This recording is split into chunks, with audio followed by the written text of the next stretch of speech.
give a quick testimony of what God did in my life. I grew up in a good home. Actually, it was a changed home. My dad was a drug addict. My mom was an alcoholic. And, you know, from an early age, you know, my home was changed. I knew only goodness and purity. I remember my childhood being very sweet and very innocent.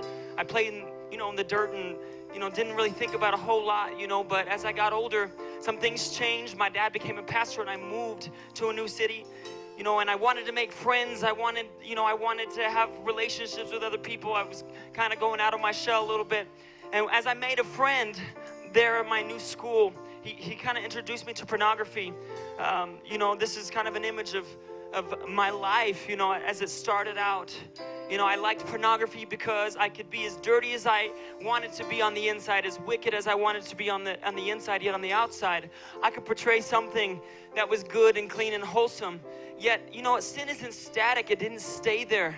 It was like somehow I started treating people differently. It wasn't just pornography, but all of a sudden people started to become something for me to use, something for me to abuse, really. And it played out in my relationships. I had sweet little girlfriends at first, but all of a sudden we started playing sexual games and lines began being crossed. I remember drinking alcohol and seeing my best friend go off to college and become an alcoholic. And, my sin affected other people, and affected myself. And I remember feeling so guilty for that because I knew what was right. I knew God was real. I saw Him change people all the time, yet in my own heart and life, I was chained. I was drinking this poison cup that He was talking about, and it was just tearing me up inside, and life. I went through middle school and high school. I never really gave my life to Jesus, but when I was 17 years old, something happened. I had a cross-country teammate. She contracted cancer, and she died just a few short months later. And I remember looking at her coffin. Her body was bloated with all the steroids and stuff, and I remember thinking, you know what? If that was me in that coffin, I wouldn't make heaven my home.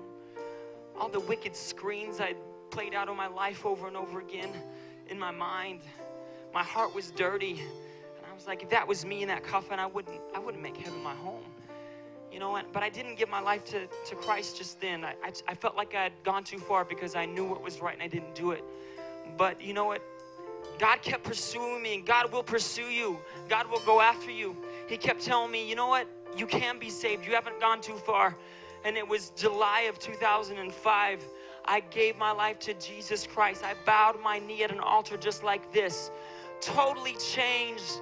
All the addiction broken, all the guilt. That was the biggest thing in my life. I felt so guilty about all the things that I'd done, even though I knew better, and I did them anyway. I hurt people, and I knew better. But you know what? Jesus touched my life at an altar. You know what? Jesus is a healer. If you're in this place, He can heal you too.